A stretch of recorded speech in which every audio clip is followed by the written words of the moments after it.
Apakah takdir itu bisa diubah oleh manusia? Apa yang kamu kerjakan, itu juga yang akan kamu dapatkan. Tuhan itu tidak pernah menakdirkan kita, kamu dilahirkan jadi seorang ini, kamu dilahirkan harus menjadi seperti ini. Kamu diprogram untuk kita itu bukan robot. Kita tuh punya will yang free di dalam kita. Ya, jadi takdir itu.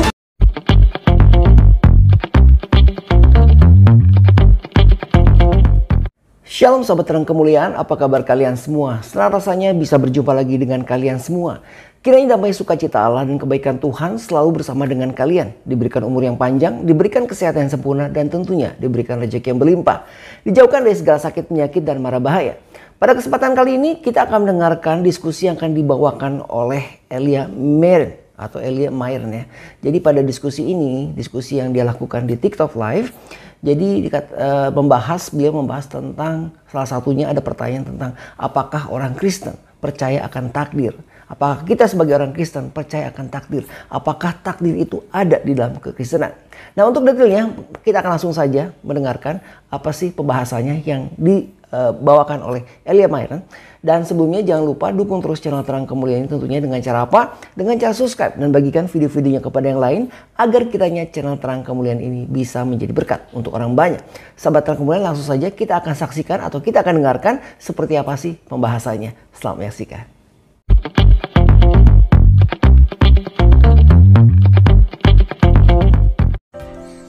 Gitu ya, jangan sampai orang tersandung karena sikap dan tingkah kita yang seperti itu.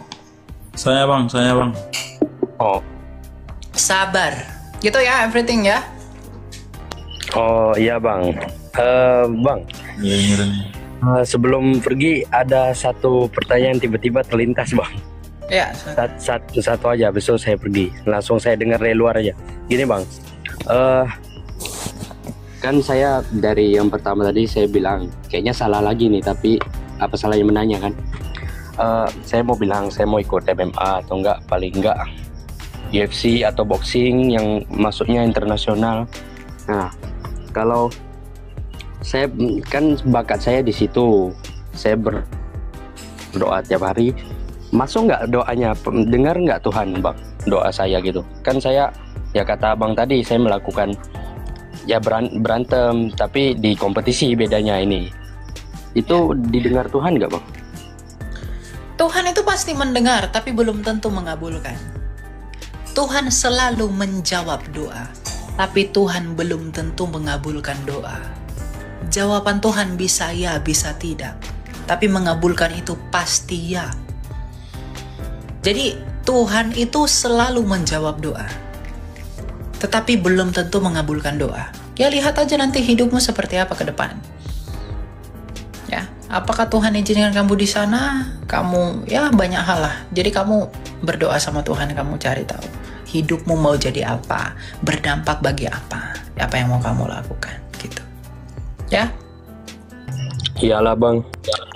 Terima kasih sudah memberi saya pendapat yang sangat saya mudah mengerti dan sangat bagus untuk saya cermati. Semangat selalu ya. Ya. Baik bang, semangat surga bang, sehat-sehat selalu, Tuhan berkati bang. Tuhan berkati. Ya bang, salam ya. Salam. Silakan Bro Sensky. Sabar ya Fazrin ya. Kita Siap, gantian. Dengeran nggak kak? Ada, silakan. Kan kita kan tahu ya kalau Tuhan itu maha tahu. Terus untuk apa kita berdoa? Sedangkan kan jalan hidup kita kan udah pasti ada gitu, udah ditentukan. Apalagi Tuhan udah tahu. Terus tujuan kita berdoa itu untuk apa? Kayak kita meminta segala sesuatu, sedangkan Tuhan sendiri udah tahu kalau itu bakal dikabulkan atau enggak. Itu tujuan kita berdoa itu untuk apa? Terima kasih. Ya. Kamu maha tahu nggak? Enggak. Ya udah.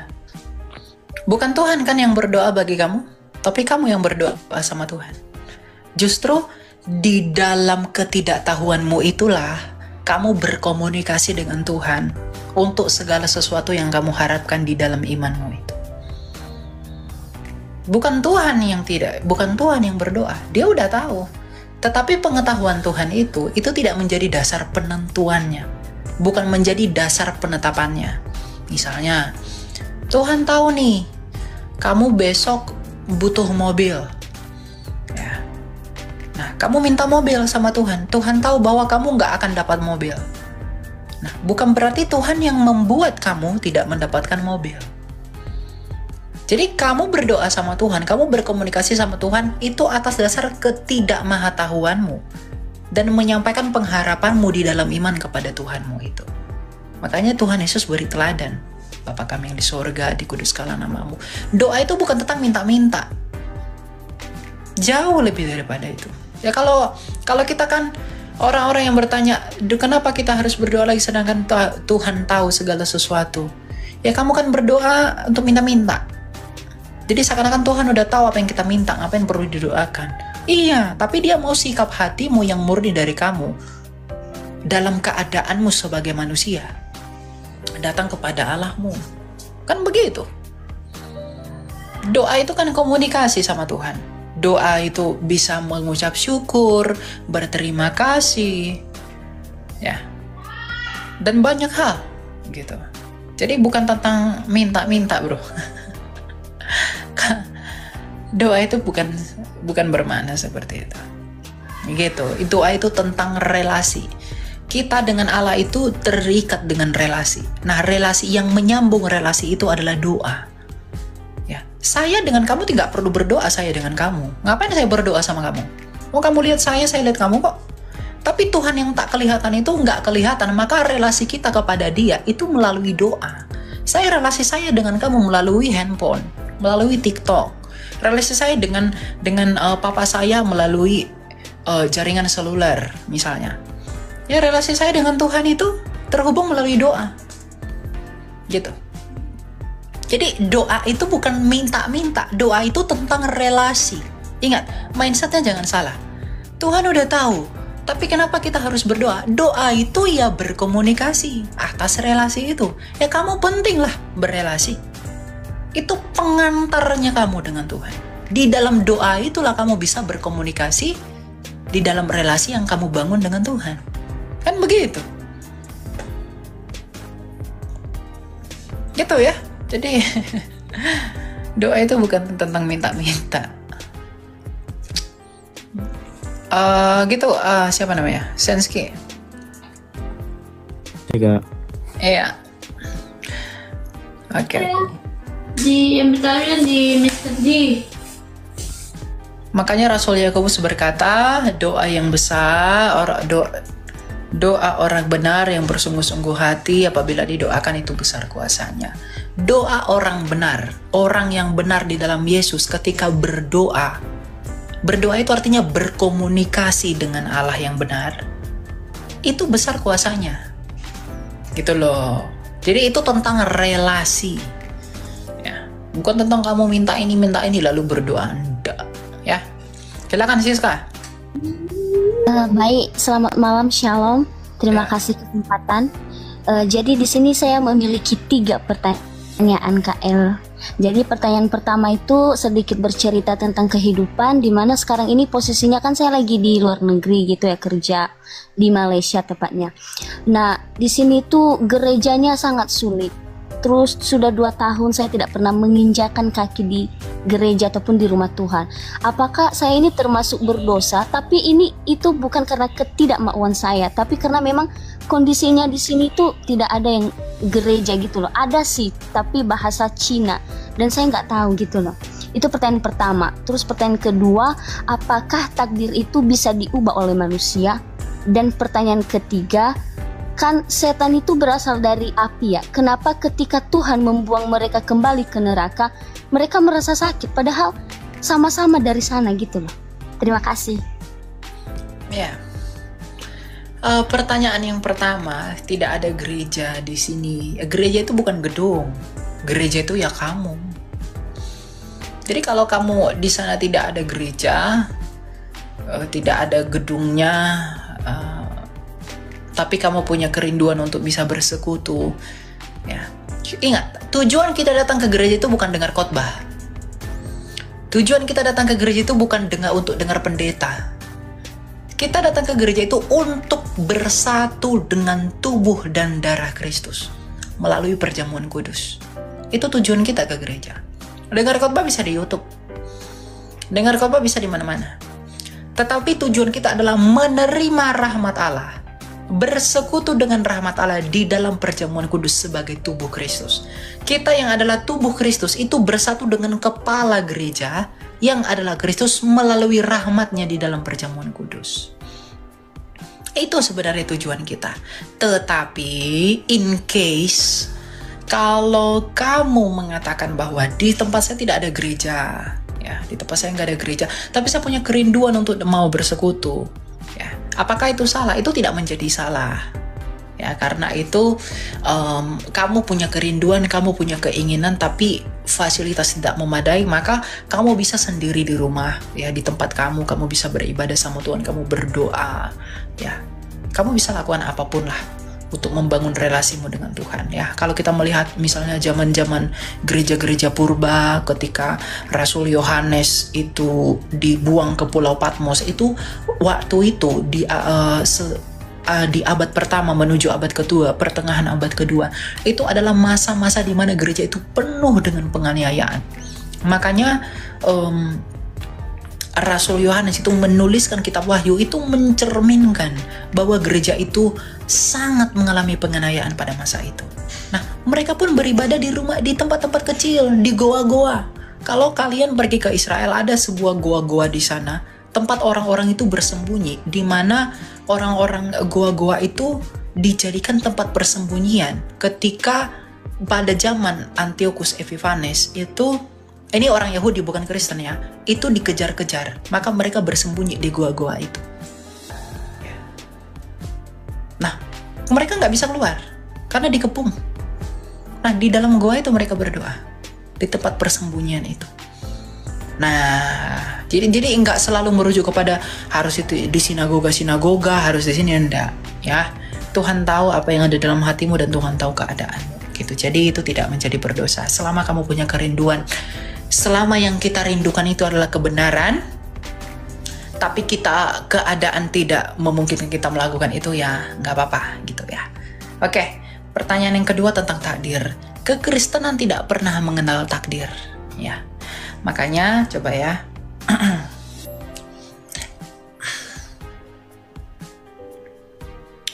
kita buka ayat Alkitabnya, ya.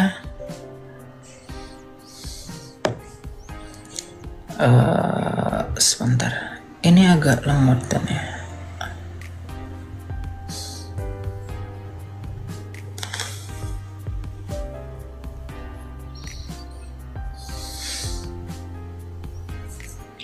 Ya, Galatia 6 ayat 7, ya, kita buka dikatakan begini, jangan sesat, Allah tidak membiarkan dirinya dipermainkan, karena apa yang ditabur orang itu juga yang akan dituainya.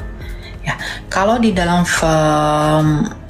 versi bahasa Indonesia sehari-hari dikatakan begini, jangan tertipu, Allah tidak bisa dipermainkan, apa yang ditanam itulah yang dituai. Takdir dalam kekristenan itu tidak ada. Jadi apa yang kamu kerjakan itu juga yang akan kamu dapatkan. Tuhan itu tidak pernah menakdirkan kita, kamu dilahirkan jadi seorang ini, kamu dilahirkan harus menjadi seperti ini. Kamu diprogram untuk kita itu bukan robot. Kita tuh punya will yang free di dalam kita. Ya, jadi takdir itu nggak ada dalam Kristen. Ya, nggak ada pendeta yang ngomong ada takdir dalam Kristen, itu nggak ada. Itu cuma ajaran yang lain aja itu. Bahkan mungkin yang mirip-mirip dengan takdir itu predestinasi. Calvinis itu tidak pernah memandang predestinasi itu sebagai sebuah takdir. Karena pandangan tentang predestinasi dan providensi Allah itu tidak pernah menghilangkan will manusia yang free. Ya, itu takdir itu ajaran sesat itu. Itu Kristen tuh tidak pernah kenal takdir. Tuhan tidak pernah menakdirkan kamu untuk menjadi seorang ini dilahirkan demikian, tidak pernah. Jadi kalau kamu katakan apakah takdir itu bisa diubah, ya, dan lain-lain, kita udah nggak ada takdir kok. Ya, Calvinis itu pun tidak mengenal takdir. Ya. Predestinasi itu tidak berbicara tentang takdir, tapi berbicara tentang penetapan Allah secara pasif, bukan secara aktif. Yang katanya pasif, bukan secara aktif. tentang segala sesuatu yang terjadi di dalam kedaulatan, di dalam providensinya Allah. Begitu. Ya, jadi kalau kamu berkata apakah Kristen takdir itu bisa diubah, kita tidak mengenal takdir. Kita tadi udah baca ayatnya Galatia 6 ayat 7, apa yang ditabur orang itulah pula yang dituainya. Gitu ya. Gitu ya. Yang ketiga tadi apa? Maaf. Kak, setan kan berasal dari api. Kenapa ketika Tuhan... Nggak ada setan berasal dari api. Itu teologi nggak jelas itu. Itu bukan ada dalam iman Kristen. Kamu belajar itu dari mana? Bukannya memang dari sana ya? Enggak. Kamu sebelumnya iman kamu Kristen dari lahir. Iya. Puji Tuhan, iya. Iya. Nggak ada tuh setan dari api. Setan dari api itu pemahaman bidat. Kristen nggak pernah terima itu. Itu kan pengajaran orang lain sana yang nggak jelas. Nggak, Tuhan tidak pernah ciptakan setan. Kalau Tuhan ciptakan setan, mau dari api, mau dari apa, kayak dari air, berarti dia lebih setan dari setan itu. Berarti dia sengaja menciptakan kejahatan. Tuhan kita tidak Tuhan yang seperti itu. Jangan percaya sama Tuhan yang ciptakan setan. Kalau dia ciptakan setan, dia lebih setan. Ngapain dia ciptakan setan untuk sengaja menyesatkan manusia? Ya. Lalu setan itu apa? Setan, iblis, Satan itu adalah malaikat yang memberontak kepada Allah. Ya, coba kita buka dalam Yudas ya. Yudas 1.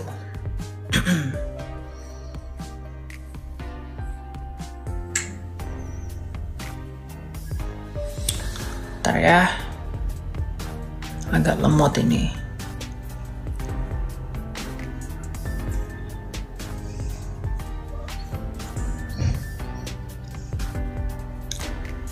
Nih. Dan bahwa ia, bentar ya, Yudas 1 ayat 6. Dan bahwa ia menahan malaikat-malaikat yang tidak taat pada batas-batas kekuasaan mereka, tetapi yang meninggalkan tempat kediaman mereka dengan belenggu abadi di dalam dunia kekelaman sampai penghakiman pada hari besar. Ya. Jadi, menurut Yudas 1 ayat 6, malaikat-malaikat yang tidak taat, yang memberontak itulah yang disebut setan. Karena Tuhan pada mulanya menciptakan malaikat itu semuanya baik. Ya, itu untuk tujuan yang baik. Tetapi malaikat itu dengan will-nya yang free. Malaikat itu ada free will. Meskipun dia pesuruh Allah, tapi dia punya free will. Ya, free will-nya itu disalahkan malaikat itu, disalahgunakan malaikat untuk memberontak kepada Allah. Dan ketika dia memberontak kepada Allah, benih dosa itu tumbuh di dalam iblis, di dalam malaikat itu, langsung dilempar dari neraka. Makanya Rasul Paulus berkata apa? Oleh karena ketidaktaatan satu orang, semua orang berdosa, dan oleh karena ketaatan satu orang, kita dibenarkan. Jadi akar dosa itu adalah ketidaktaatan. Ketidaktaatanlah yang menimbulkan benih dosa. Jadi ketika malaikat itu nih, kita baca Yudas 1 ayat 6, dan bahwa ia menahan malaikat-malaikat yang tidak taat pada batas-batas kekuasaan mereka. Jadi ada malaikat yang tidak taat. Inilah malaikat yang dilempar dari surga itu. Karena ketika mereka mulai tidak taat, maka benih dosa di situ muncul, maka mereka dilempar dari tempat Allah yang kudus itu. Ya. Makanya Adam dan Hawa pun, Adam itu tidak taat dulu baru dia berdosa. Karena will yang dia gunakan, itu dia gunakan untuk tidak taat, maka ketidaktaatannya itu membuat dia berdosa. Jadi Tuhan itu menciptakan semuanya baik, sebab Allah itu baik. Tetapi, ya, free will yang diberikan kepada malaikat itu disalahgunakan untuk memberontak kepada Allah. Maka pemberontak itu menimbulkan benih dosa itulah yang membuat malaikat itu terlempar dari surga. Manusia pun begitu. Jadi tidak ada Tuhan ciptakan setan dari api. Ya, Kita nggak kenal itu konsep apa itu ngawur itu. Kalau dia ciptakan setan, dia lebih setan berarti. Jangan percaya sama Tuhan yang begitu. Ya? Oke Kak, terima kasih buat penjelasannya. Namun di sini masih menjanggal sedikit lagi gitu. Jika memang mereka itu adalah malaikat yang awalnya baik berubah menjadi tidak taat kepada Tuhan, lalu kenapa Tuhan membiarkan mereka menghasut manusia supaya manusia tersebut terjerumus ke dalam dosa? Kenapa Tuhan tidak mempertahankan kita gitu loh, biar kita tetap dalam Tuhan dan selalu berbuat baik gitu? Iya, Tuhan itu bukan Tuhan yang memaksa, tapi Tuhan itu Tuhan yang memilih setiap kita mengikuti apa yang kita mau. Semua dari kita. Misalnya kebanyakan orang ngomong, kenapa ya Tuhan tidak cegah Adam dan Hawa itu jatuh dalam dosa? Kenapa Tuhan nggak cegah mereka makan buah itu ya? Nah, karena nggak tahu alasannya. Bahwa manusia itu diciptakan menurut gambar dan rupa Allah, Kejadian 1 ayat 26, dan manusia itu dianggap Tuhan sebagai dirinya, 1 Tesalonika 2 ayat 13. Ya, walaupun kita tidak setia, ia tetap setia, karena ia tidak mungkin menyangkal dirinya. Karena kita ini diciptakan dari dia, oleh Kristus, Kolose 1 ayat 15, gambaran Sang Bapa, ya, Yohanes 1 ayat 3. Nah, oleh karena itulah, apa yang kita pilih, meskipun Tuhan tahu pilihan kita itu salah, Dia mengizinkan kita mengikuti itu. Jadi Tuhan itu tidak dorong manusia jatuh dalam dosa, tapi Dia mengizinkan karena manusia pengen begitu. Itulah tanda Allah itu mencintai kemurnian. Itu membuktikan Allah kita tuh mencintai apa yang sebenarnya ada di dalam diri kita secara murni. Nah, setan itu pun begitu. Ya. Sebelum pada akhirnya setan itu dihukum, Tuhan itu memberikan kesempatan kepada setan itu untuk bekerja sesuai kemauannya. Tapi kembali lagi, yang setan ini uji dan mau cobai adalah manusia. Maka Tuhan mengizinkan dengan pemikiran yang sama. Tuhan mengizinkan setan untuk menggoda manusia, dan Tuhan menguji manusia di dalam pencobaan dari iblis itu. Tapi Tuhan tahu nggak hasilnya? Dia tahu manusia akan jatuh. Tapi pada saat yang sama, Dia sediakan Mesias sebagai obat dan penawar. Gitu. Jadi ya begitu. Ya. Oke Kak, baik, terima kasih penjelasannya, sangat-sangat jelas. Saya izin turun Kak, permisi, shalom. Ya, salam, Tuhan berkati. Silakan Pak Zren. Iya kan, selamat malam sebelumnya. Saya dari Ambon. Yang ingin saya tanyakan di sini, sebelumnya agama saya Muslim ya Kak, mohon maaf sebelumnya. Di dalam logo GPM atau Gereja Protestan Maluku terdapat logo, dan di dalam logo tersebut terdapat bahasa Ibrani yang artinya Yahweh. Yang ingin ditanyakan di sini hanyalah berarti selama ini saudara-saudara saya yang non-Muslim yang mereka sembah itu Yahweh. Terus apakah memang Yesus sama Yahweh ini keduanya sama atau berbeda? Mohon penjelasannya Kak. Soalnya saya sudah tanyakan ke beberapa rekan-rekan juga, namun mereka belum menjawabnya. Mungkin Kakak bisa menjawabnya. Makasih Kak sebelumnya. Yahweh itu bukan proper name. Allah itu tidak punya nama. Allah kami itu nggak punya nama. Yahweh itu bukan Yesus. Yesus itu nama kemanusiaan, inkarnasi firman. Yahweh itu nama kovenan dari Allah kepada Musa. Ya, ketika Musa berkata Moshmo, siapakah namanya? Tuhan berkata Asher Itu dari kata kerja hayah. Maka Musa menyebutnya dengan Yod-He-Vav. Yahweh itu pun bukan pelafalannya, karena orang Ibrani tidak pernah membaca tetragrammaton itu dengan Yahweh. Mereka menyebutnya Adonai. Makanya dalam semanya orang Israel kata Sema Yisrael Adonai Eloheinu Adonai Echad. Ya, tidak pernah Yahweh Eloheinu Yahweh Echad, itu tidak pernah. Karena itu nggak bisa disebutkan. Ya, ingat ya, itu nggak pernah disebut. Yahweh itu hanya pelafalan barat. Itu cocok-cocokan saja itu. Yahweh kayak Yehova kayak apa itu ndak ada itu. Ya. Jadi tetragrammaton itu tidak pernah dibaca. Makanya disebut Adonai. Cuma beberapa orang menyebutnya dengan Yahweh ditambah huruf hidupnya agar bisa dibaca. Nah, ya. Jadi yang kamu bilang Ibrani itu yang arti Ibraninya wah Yahweh itu salah kamu. Tidak ada Ibrani tulisannya Yahweh. Tetragrammaton itu Yod He Vav He. Itu aksara Ibrani. Yod He Vav He, bukan Yahweh itu. Orang Yahudi bacanya itu dengan Adonai. Adon itu Tuhan. Ya, makanya terjemahan Sema Israel Adonai Elohinu. Sema Israel Adonai Tuhan itu Allah kita, Tuhan itu Sa. Itu Tuhan huruf besar semua. Itu merupakan terjemahan Indonesia dari Yod He Vav He itu loh. Jadi tidak pernah ada Yahweh dalam aksara Ibrani itu, tidak ada.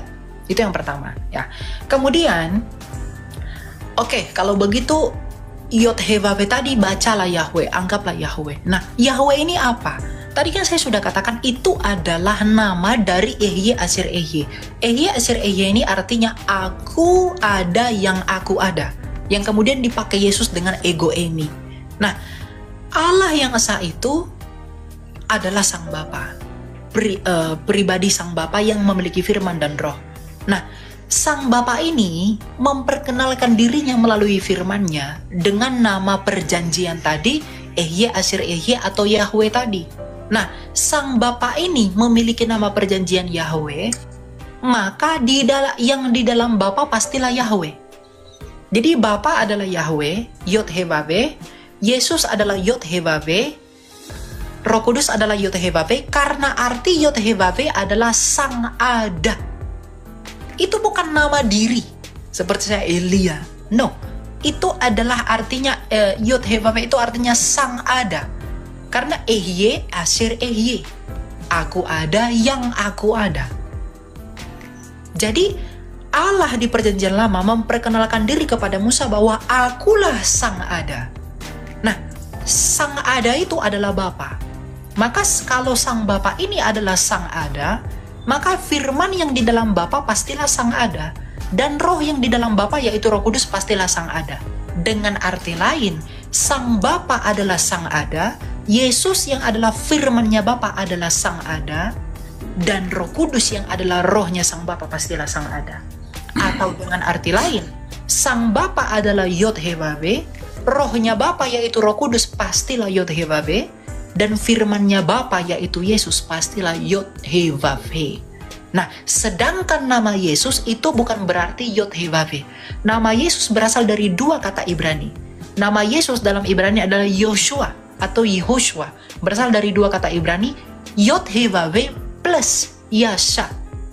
Yod He Vav He artinya adalah Tuhan, plus Yasha artinya adalah keselamatan. Jadi arti nama Yesus atau Yehoshua adalah Yehovah Yasha, yang artinya Tuhan adalah keselamatan.